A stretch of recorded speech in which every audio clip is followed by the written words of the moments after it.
Hello everyone, and welcome back to Model Building with Terry.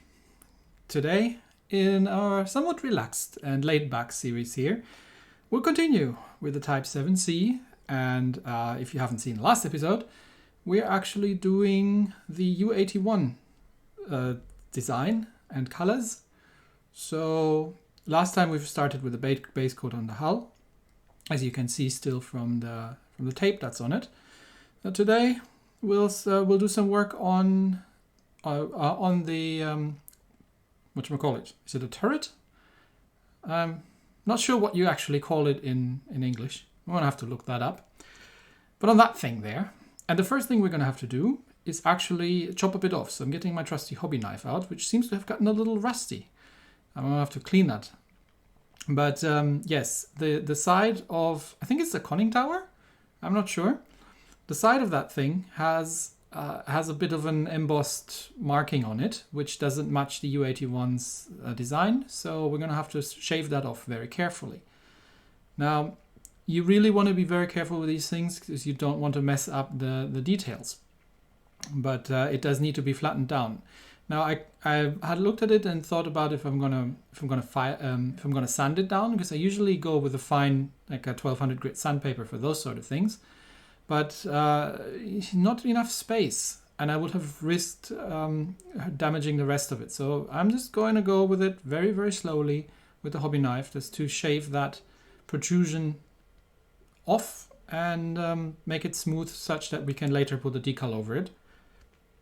And any little imperfections will be painted over, so we're not going to be ending up seeing these. I just want to really make sure that I'm not damaging any of the other details on this thing, because these are on the tiny side. This is what happens when you have you have very small models, because I don't have a lot of space to keep them, so I can't build extremely large scale models, even though it would be fun to do that. And we're doing the same thing on the other side. Again, there's a bit of an emboss. I have to check what that actually is. It looked like a wreath of some sort.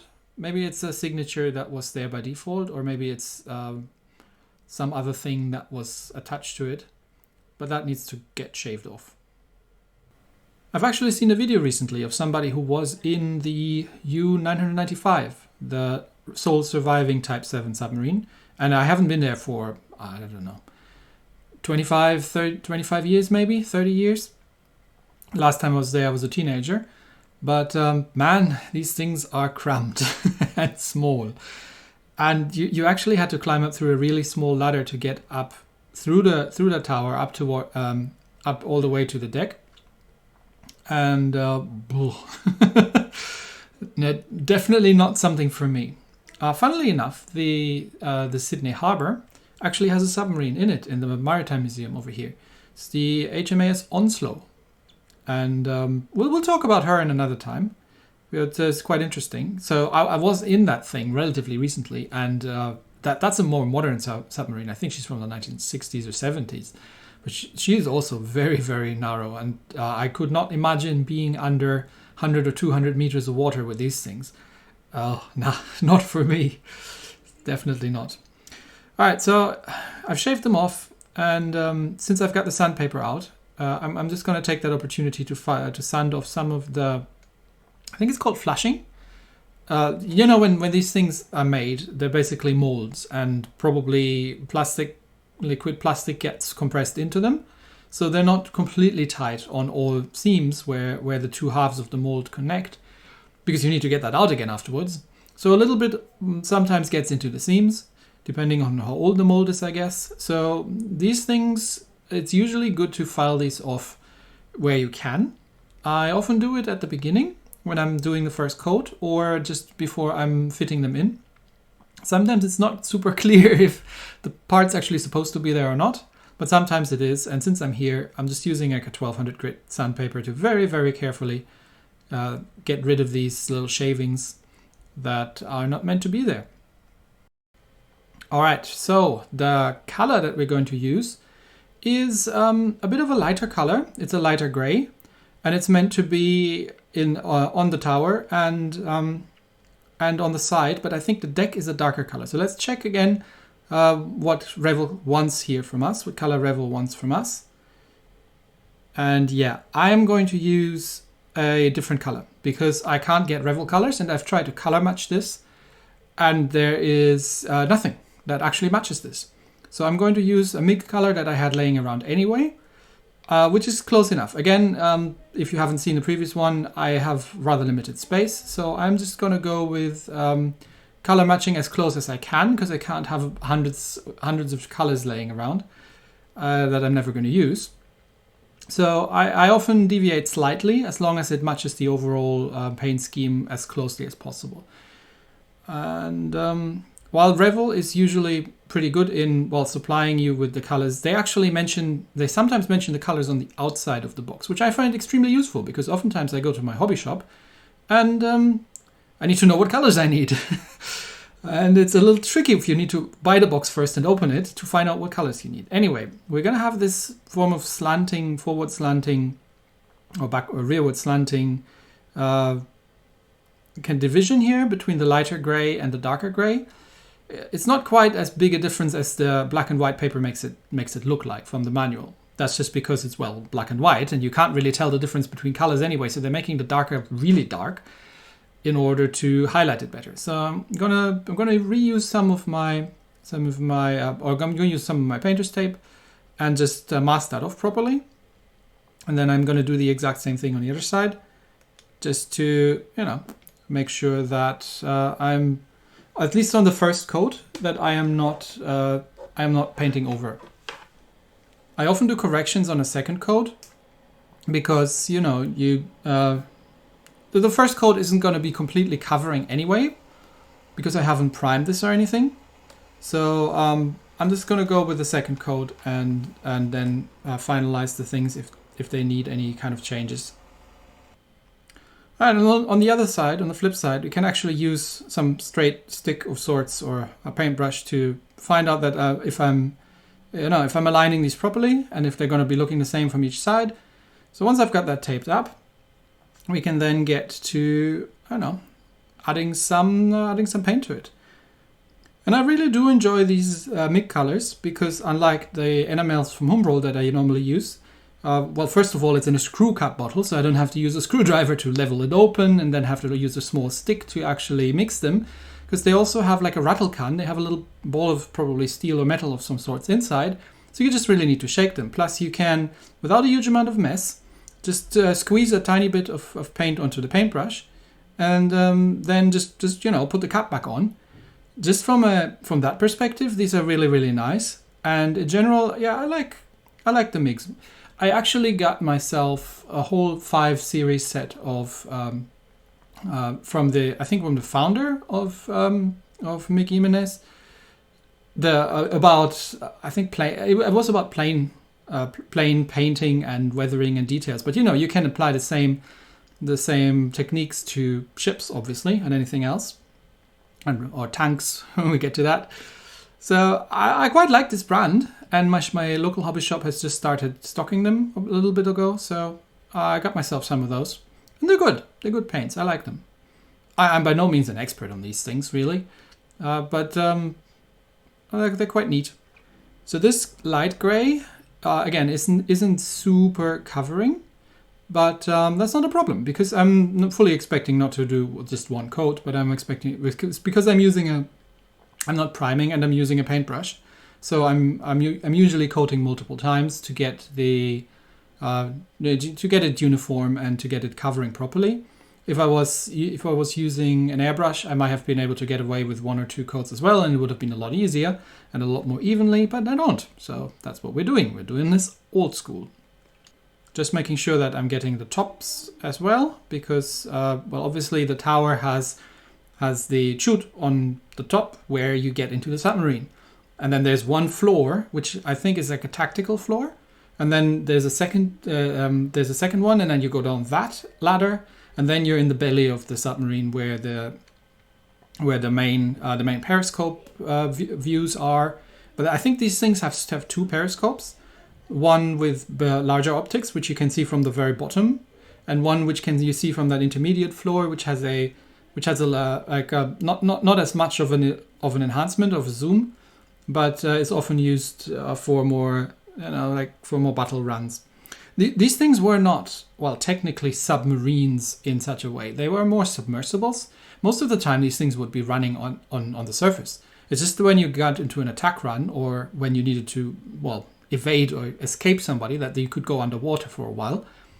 And, well, they run on batteries. Like my little buddy used to say, there's actually a Tesla in these things. Yes, it looks like that. They actually have large battery packs underneath, which, I mean, if you consider that, I mean, these things were built in the 1930s, and they already had enough battery power to run a whole submarine underwater. That was pretty impressive. And the diesel engines would then recharge the batteries when you were running on the surface. All right, so we've got both sides with the first coat on. And since I've got the paint out, let's continue with the main hull, because there are as well 2 strips of that are currently covered, and I'm just going to take the masking tape off. I can reuse that stuff, masking tape works well a couple of times. You don't need to throw that away immediately. I'm just going to mask off the inverse now, which is the bits I painted last time. And you can kind of see it, like the shimmering parts are still the original plastic. The more matte parts are the ones I painted over, even though the gray is extremely close to the original color, which is good because it means I don't need to mess around with it too much to get a good coverage.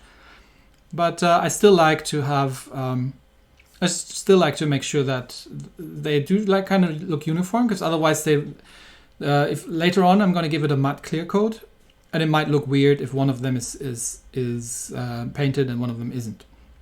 So I usually do that anyway. Plus the color is not 100% exact, so might as well. So I'm just, masking that off the other way around, and trying to get the parts that need to be the lighter gray sorted out. All right, that part always intrigues me. You see that little kind of sawtooth thing that sits on the bow. So when I was a kid, story time. When I was a kid and I had just read 20,000 Leagues Under the Ocean by Jules Verne, which I can thoroughly recommend, I thought when I saw the U-995 that these things were used to, ram ships.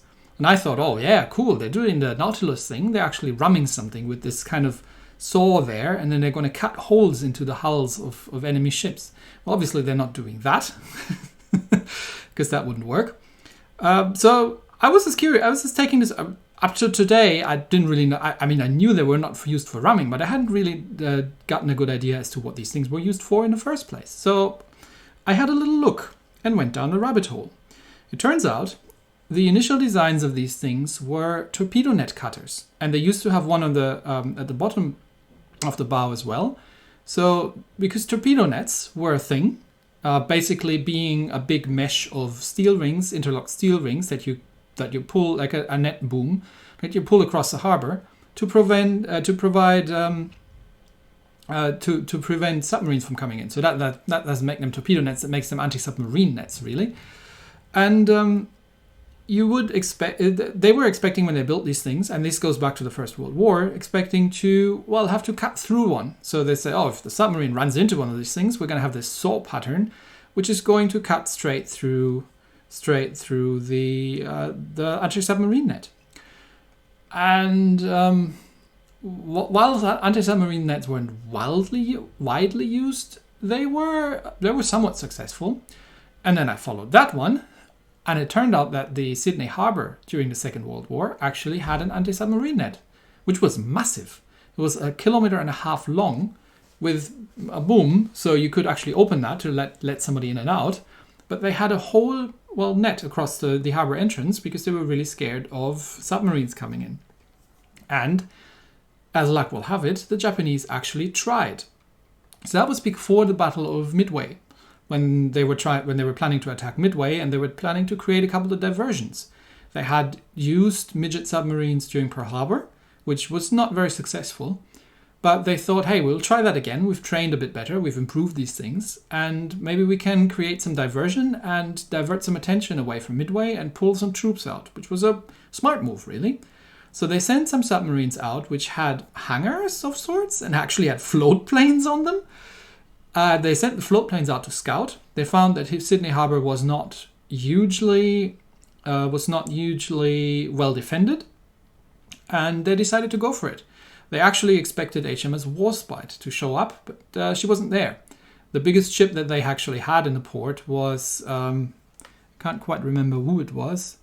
It was the USS Chicago, the heavy cruiser. It was a heavy cruiser, an American heavy cruiser. That was probably the biggest ship, and then a couple of destroyers and supply things and whatnot in the harbor. Now, I did say that they had an anti-submarine net boom thing stripped across the 1.5 kilometer length of the entrance of the whole port, but they weren't quite finished with it.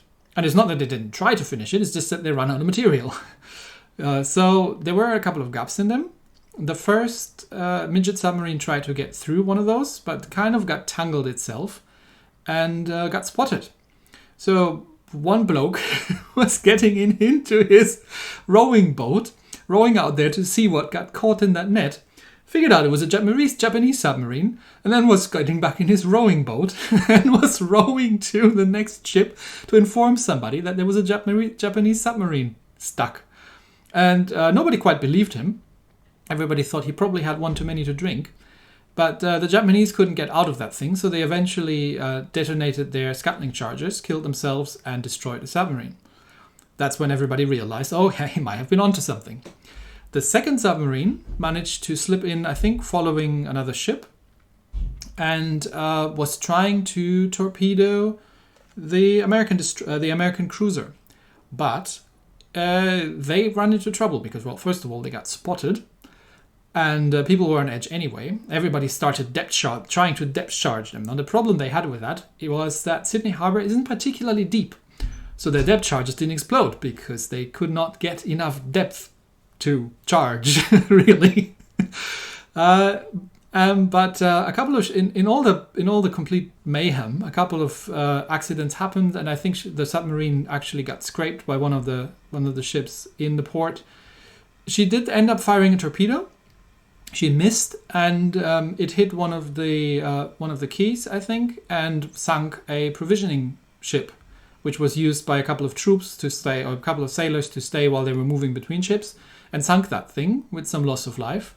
And that's when everybody really freaked out, except for the guy who was actually in charge of the whole harbor security, who still thought that everybody was probably sipping a bit of grog too much and told people to shut it up and stop depth charging his harbor because there were no such thing as Japanese. Eventually, they figured out how the whole depth charge thing wasn't working and ended up adjusting the depth charges. Now, that got them into new problems because the whole thing was so shallow, the depth charges tended to explode rather quickly, so they had to get out of the way. And they managed to damage that submarine. And one of the patrol boats that was dropping the depth charges actually got its engine blown up because it got too close to its own depth charge. So everybody was running a bit scared at that point. But the submarine as well got sunk. And I think they found the second torpedo a long while later, somewhere where it hadn't exploded, because these things only had 2 torpedoes. So, but the whole thing was then enough for the USS Chicago, so she just left because apparently there were Japanese in the Sydney Harbour.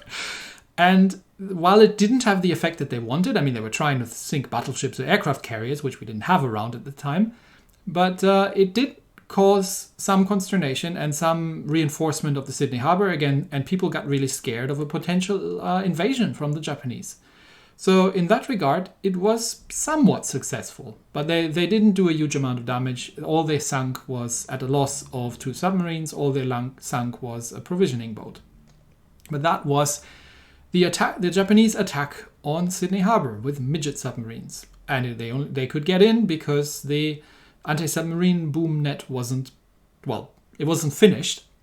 And even if it was, they just literally swam in after it was open for another boat to go in and out. So not super successful. But anyway, that's the story behind these anti-submarine net cutter things. They weren't vastly successful, so they got removed eventually. Now let's get to the deck. Again, the color here is interesting. So this is supposed to be a dark granite gray, which is kind of like a blackish dark grey. The closest I could find, and again I couldn't find a match between the Revell color and anything I could buy around here. And I'm not ordering anything online for that because it takes weeks to get here. So I've got this blue grey, which is more of a blue tone than the original granite tone that they were recommending. But what I want to do here, and the reason I'm using this, I want to use this as the base coat, and then I want to use a heavy amount of wash on top of this because I figure I want to get some like rust maybe, but at least some black wash onto it and make that look like it's just grimy and, in general, I don't think they're scrubbing the deck on a submarine regularly. So I figure a black wash over this kind of blue-gray tone really fits nice into the theme. And again, my personal memories are that the U995 had somewhat of a bluish gray outer coat as well. So we'll roll with this. I'm pretty sure it's going to look good. So I'm just going to put a light base coat of that blue-gray onto the deck, let that dry. And then once it's all assembled and I get to the whole weathering part, then I'll put a wash over it. And that's about as far as we're going to get today, because I need to let the paints dry. And that's next time we'll be starting with some assembly.